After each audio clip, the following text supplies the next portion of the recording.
Crossing Church. How you guys doing today?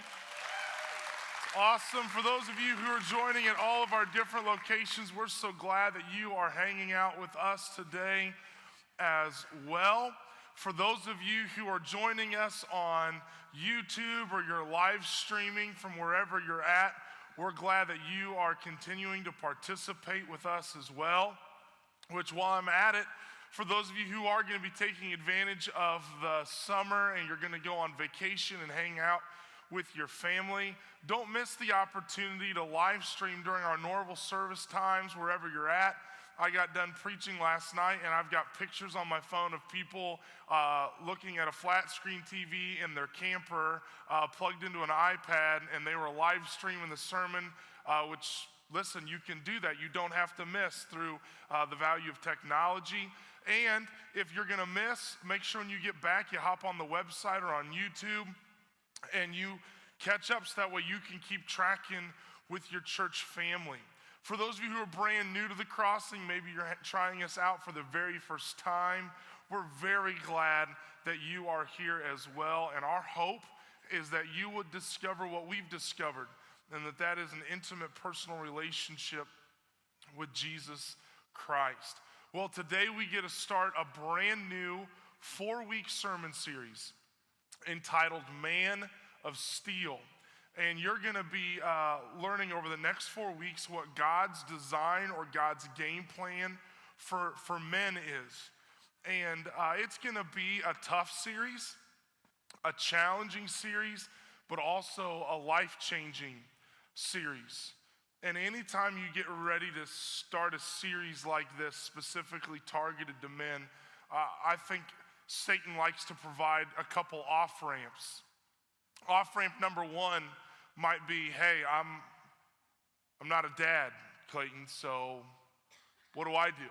Well, you learn everything you can. Before you were able to drive a car, you had to go through driver's ed. And so before we give you the keys to a kid's heart, we want you to learn everything that you can learn. We want you to take in everything that you can take in, because the last thing we want you to do is to enter into fatherhood without figuring out a way to put God's plan and principles into practice in your life. Some of you might be going, well, Clayton, I'm not even married yet, so what about me? Well, you don't know what the future holds. And when you do get married, we want you to avoid as much hurt and heartache as you possibly can by doing God's game plan as fast as you can. Third off-ramp, Clayton, I'm a girl. So what about me? Well, actually, this series has a great deal to do for women. Hear me, ladies. If over the next 4 weeks, as we're going through this series and we're dealing with men, the men in your life, maybe your husband, your boyfriend, the father of your children, fill in the blank. Don't underestimate how big of a role you play in that, and then becoming the man that you know that they need to become.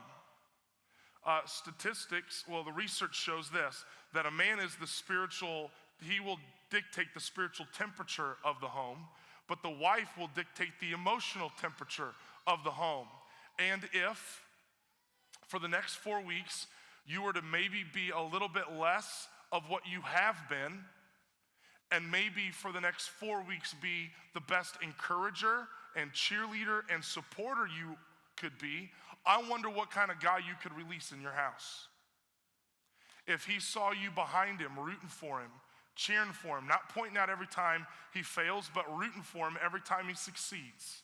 Ladies, I think you would go home with a completely different man than you came to church with if you made that commitment. And I'm willing to wager that over the next 4 weeks, you would have one of the best marriages or relationships than you've ever had by you making the decision to be an encourager as they try to become the person that God wants to make them. Here's the fourth one. What if, for some reason, none of the off-ramps I just mentioned addressed you, so what about you? You're still going, I don't fit into any of those categories. Well, I got good news for you. At the Crossing, we define spiritual maturity as it's not about you. And sometimes it's okay for you to come to church and sit through a series that may not be specifically targeted to you because we're going to go ahead and call you spiritually mature. You see, when our church dealt with finances and we tried to start doing things God's way and you were broke and in debt, all the people who were following God's plan, they still showed up for church and they supported you. When we did a sermon series on getting involved in small groups and doing life God's way, all the people who were doing small groups and doing life God's way, they kept showing up for church to root and support you. So during the next 4 weeks, I want you to root and support all the people who are trying to make these changes in their lives. In fact, I'm willing to wager that God still has a word for you in this series. And I'm also going to make a challenge to those of you who are saying, I don't know if this sermon series is about me. For the next 4 weeks, at all of our locations, here's my challenge to you. I want you to be the first people at the steps during invitation time. I want you going before your brothers and sisters and praying for them as they try to make the changes that they know that they need to make. Well, today we get to start this entire series off, and we're going to talk about being a super dad.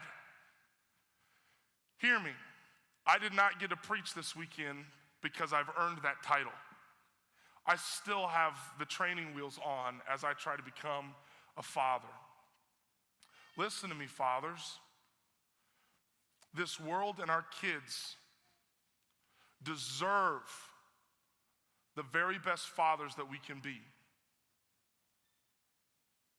Research indicates that there is a father factor in every single social issue facing America today.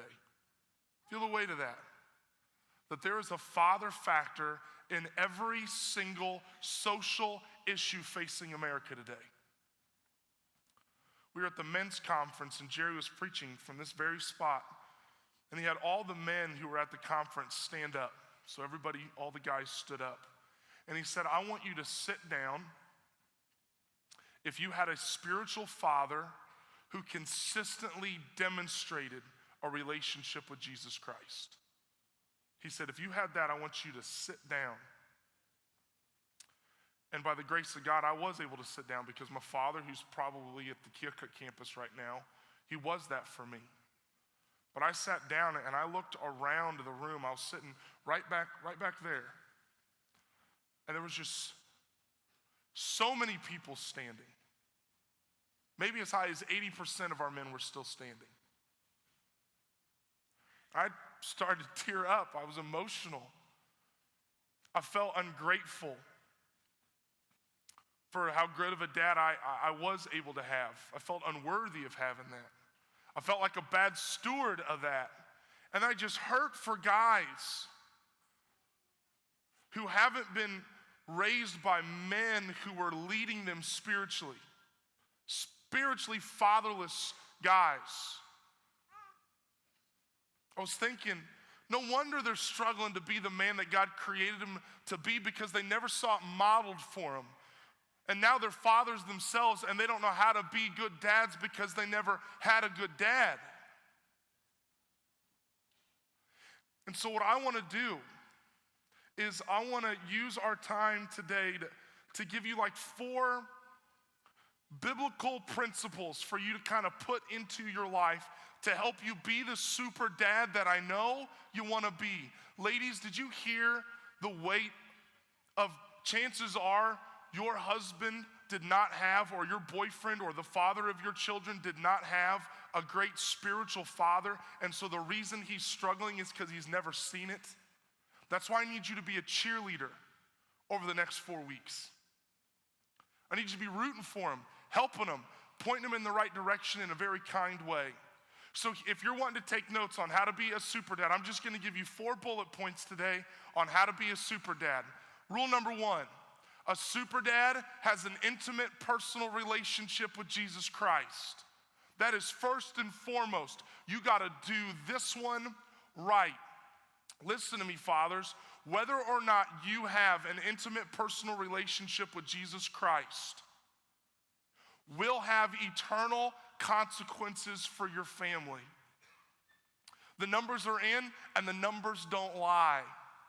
If your kid is the first person in your house to become a Christian, there's a 3.5% probability that everyone else in the house will follow, which is cool.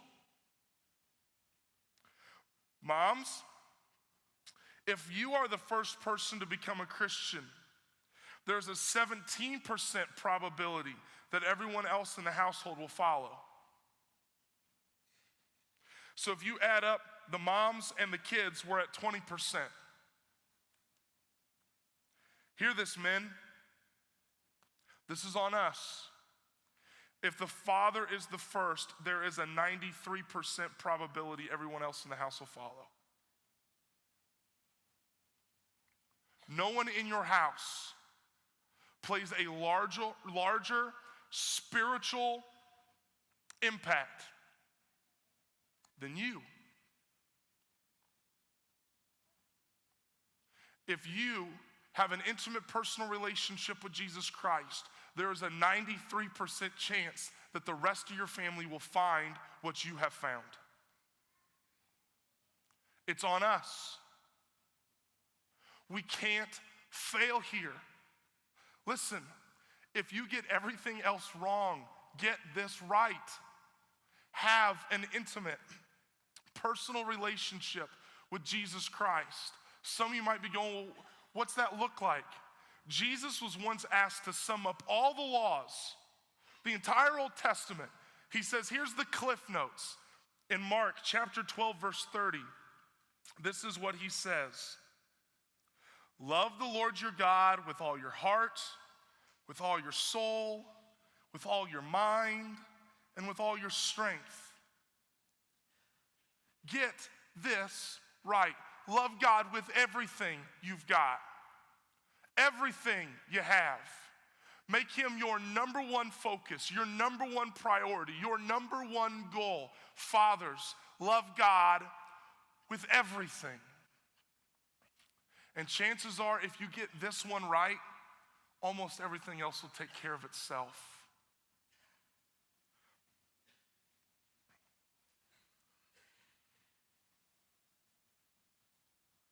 I'm going to say something that may frustrate you. It may not be politically correct, but it needs to be said.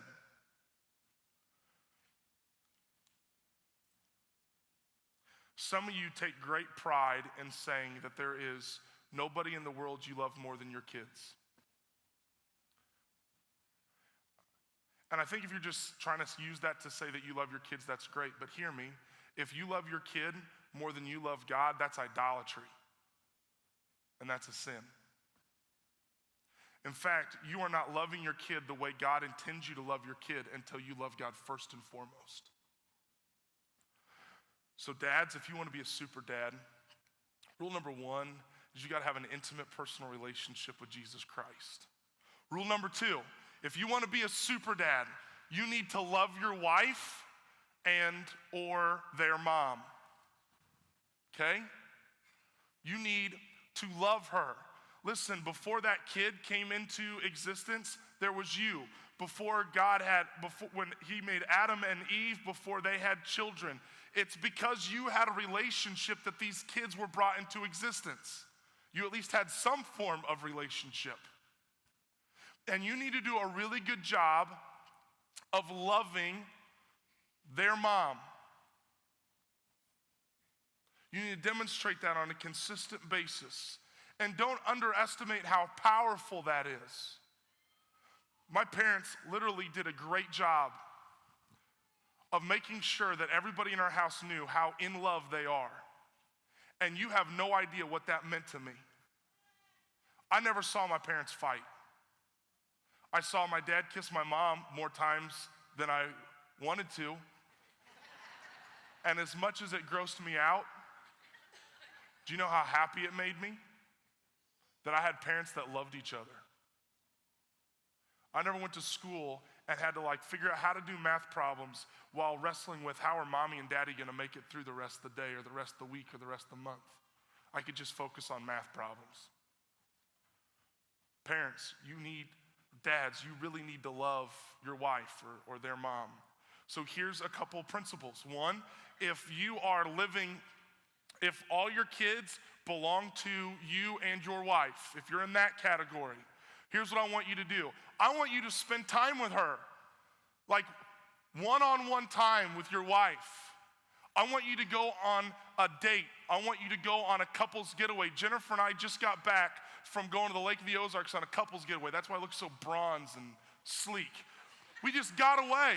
No kids, left them at grandma's house, and we just got away and spent time talking and laughing and riding around on jet skis. We just wanted to be together because after my kids leave the house, she's gonna be stuck with me. And I want her to like who she's stuck with. And I don't want us to have this great relationship that gets us married and then we just become cohabitators and taxi cab drivers. And then when the kids leave, we're stuck with, well, I don't even know you anymore. Spend time together. Make your kids know, hey, we're going on a date. It's how you got here in the first place. We're going on another one. Who knows what'll happen? Second thing, dads, listen to me. Publicly and privately, I want you to compliment your bride. I want you, when the kids are around and when mom's present, I want you to go, babe, I'm so thankful for you. Man, I love you.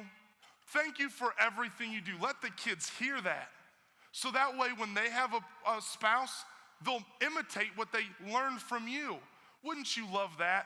To see your daughter-in-law treated like a princess or your son-in-law treated like a king when they're around and go, they got that from us. When mom's not around, grab the kids and go, I love your mom. We are so lucky. I can't believe she puts up with us. Let your kids know that you love her. Let your wife know publicly that you love her. You have no idea what that means to you, to her, and to your kids. Here's another one. If you got a problem with her, handle it privately. Don't settle all your fights publicly, not in front of the kids. Nobody wins when you do that. Like I said, I'm still doing the training wheels when it comes to being a dad and a father. And you may find this hard to believe, but I'm actually a pretty quiet guy around the house. I don't get all that loud. But a couple months ago, Jennifer and I don't fight all that often, but we got after it. Really after it. And I got loud. Real loud.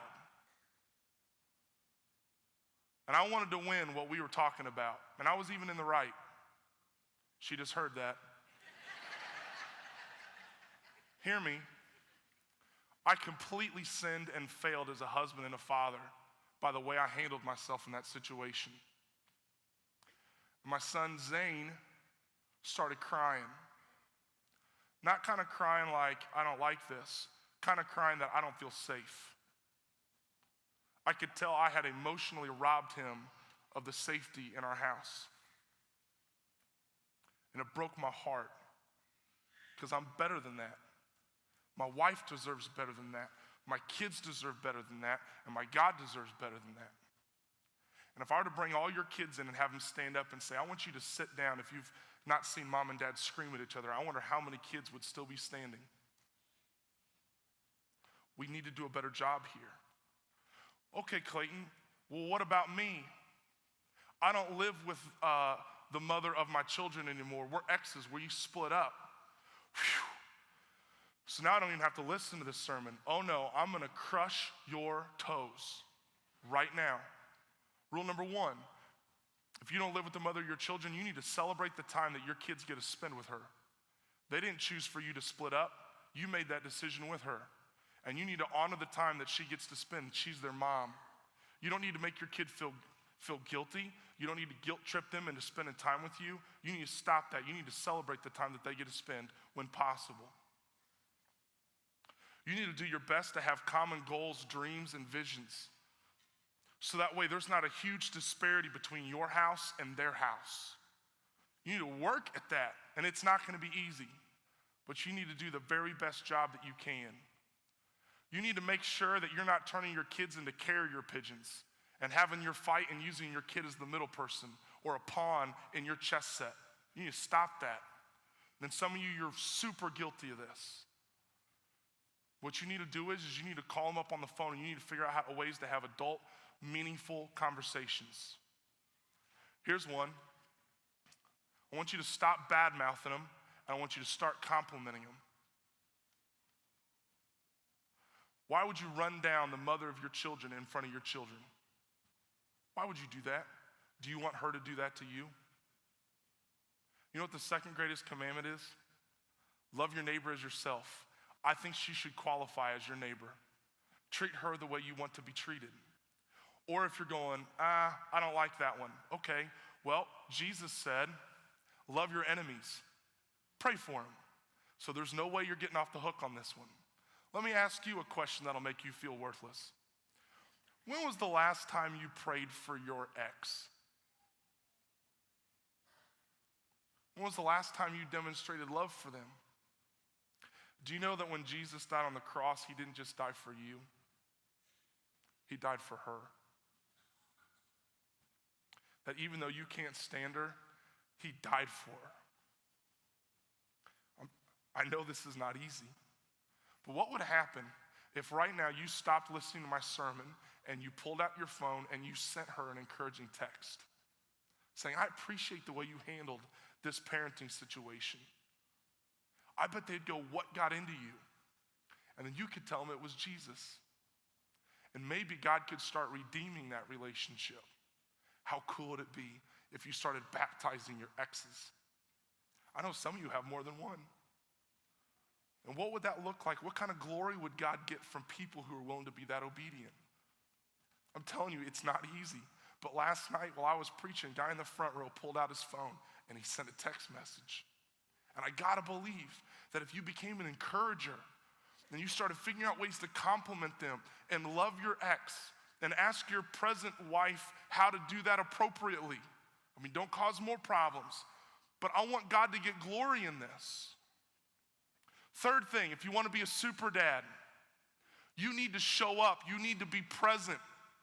Listen, some of you dads, you're doing everything in your power to just buy more stuff, to give them more. And so you're gone all the time in an effort to provide. But you're only looking at provision in the area of materialism. Instead of your presence, provide your presence. Listen, your kids would rather have a dad than an iPad. Guaranteed.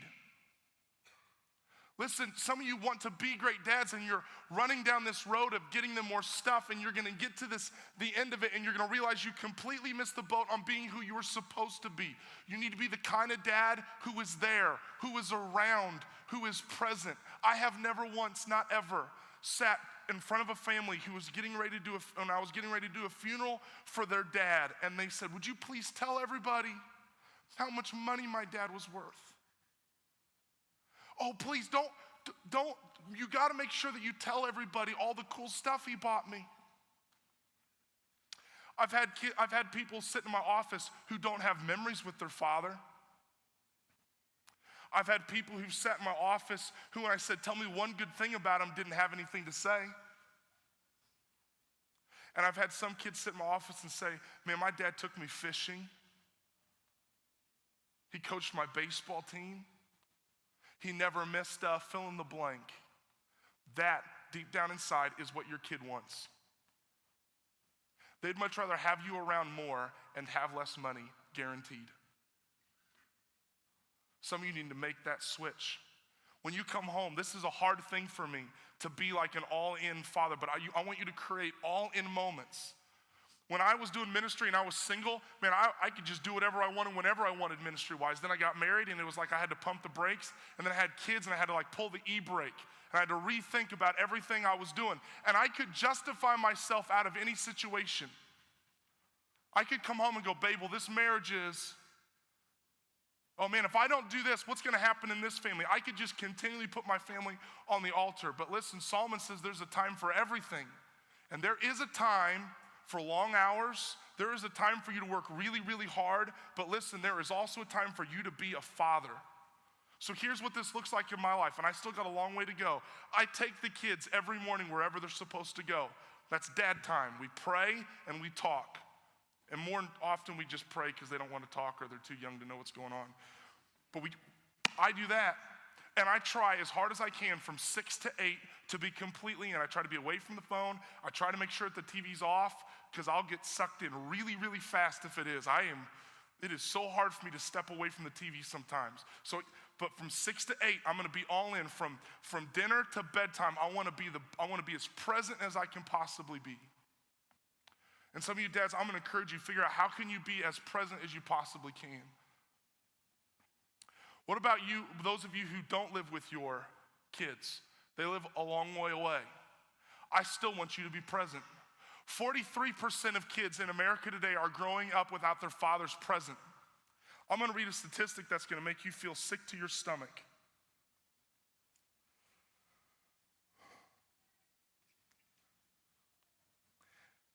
Children who live absent of their father are on average at least 2 to 3 times more likely to be poor, use drugs, experience educational, health, emotional, and behavioral problems, to be victims of child abuse, to engage in criminal behavior than their peers who live with their married biological parents. 2 to 3 times more likely. Dads, you need to figure out a way to show up. What that means is when it's your night or your weekend, I don't want you dragging your kid around to all of your commitments. I want you to be committed to them. I want you to leverage technology and engage them as often as you possibly can. I want you to text them, call them, email them, FaceTime them. I want you to annoy them by how much you want to tell them that you love them and that you care for them and that you're rooting for them. I don't ever want you to miss a milestone. If you live a long way away from your kids, you need to plan your whole life around making sure you don't miss major milestones. Some of you may not know this, but my daughter Kennedy, my oldest, who is 15 now, I did not think that I would be getting a car for a daughter when I'm 32. Was not expecting that. She is my stepdaughter. She has a dad. And I'll call her my daughter, but sometimes I don't, not because I don't love her, because I want to respect the fact that she has a dad. And he does a fantastic job of being present. Even though he lives all the way in Chicago, she spends the summer there and we get every other holiday. And he is fantastic at being present. I'm telling you, he knocks it out of the park at being there for every big thing that she's gonna do. Makes the 5-hour drive. Last summer, she had a braces appointment or an orthodontist appointment here in Quincy. She was living in Chicago. You know what I would have done? I would have rescheduled. Do you know what he did? He put her in the car, drove from Chicago down for her to get her braces fixed for 15 minutes, and then drove her back. Listen, I love the fact that he is a present father. I will do my very best to be a great spiritual leader for her, but he does a fantastic job of being present from 5 hours away, and I would love for some of you to do the same. Last thing, if you want to be a super dad, you need to set an example. You need to set a fantastic example of what it means to do life. You need to live it out in front of them. Listen to what it says in Deuteronomy chapter 6. Hear, O Israel, the Lord your God, the Lord is one. Love the Lord your God with all your heart, with all your soul, and with all your strength. You've heard this before, remember? These commands that I give to you today are to be upon your hearts. Impress them on your children. Talk about them when you sit at home and when you walk along the road, when you lie down and when you get up. Tie them as symbols on your hands and bind them on your foreheads. Write them on the door frames of your houses, and on your gates. Parents, I need you to not just have this intimate personal relationship with Jesus Christ that is private. I need you to go public with it. Albert Schweitzer said that an influence example is not the main thing. It's the only thing. Your kids need to see what you do and hear what you say, and they need to be in harmony with one another. You need to pull your kids aside and say, this is why we tithe. You need to pull your kids aside and say, this is why we go to church. This is why we serve. This is why we're involved in a small group. This is why we love people. This is how you forgive people. You need to demonstrate that on a regular basis. You need to let them see Jesus and you all the time. You showing up for church and dropping them off in the kids' ministry is a great start, but that is not the only thing you need to be doing. You need to be spending time developing your children spiritually. Listen, your original small group was supposed to be your family. Have a Bible study with them. Pray with them. Spend time showing them the ways of the Lord, and you will be on the path to becoming a super dad. Here's a couple quick application points for you. I want some of you, if you are able, to not just start taking some steps at home. I want you to take steps at one of our locations. I want you, after the service is over, to go find the early childhood director who helps out, or the youth ministry, or student ministry, or children's ministry people at your campus. And I want you to say, I will be a spiritual father for kids here. Go through whatever training they have and say, you can count on me. First service, I'll be there. I'll be a spiritual father for kids on Sundays, or on Saturday nights, or on Wednesdays, whenever your campus has programming. I would love for you to step in and fill that gap for kids who don't have it at home.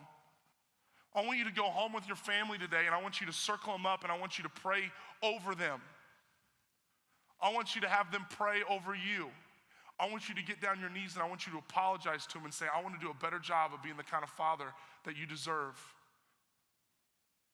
Some of you are listening to my voice right now, and you're going, but Clayton, it's too late. My kids are grown. My kids already left the faith. I've already divorced their mom. Some of you are sitting listening to this sermon, and you're just standing in a pile of wreckage, and you're going, it's too late. There's no way I could get this thing right. I hear you, but I need you to know something. You might be thinking it's too late, but I don't. Because there were a bunch of people hanging out at Lazarus' tomb, and when Jesus showed up, they thought it was too late, and they were wrong. Jairus' daughter had died, and so Jairus started thinking it was too late, but Jairus is wrong. There was a widow who had put her son in a coffin. The people were carrying it to the cemetery, and they thought it was too late, but Jesus showed up, and they were wrong. You see, when Mary was talking with the angel about bringing Jesus into the world, the angel told her everything that was going to happen, and Mary looked to her and said, hey, how is this all going to happen? I'm a virgin. And the angel let Mary and all of us in on a little secret, because the angel said, you see, with God, nothing is impossible. What I'm telling you is I believe with my whole heart that if you and Jesus get on the same page, it is not too late for your family. I really believe that if you and Jesus get on the same page and you go with him in this, that you could do more good in the next 4 weeks than you've ever done before in your life when it comes to parenting your kids. We're moving to a time of decision.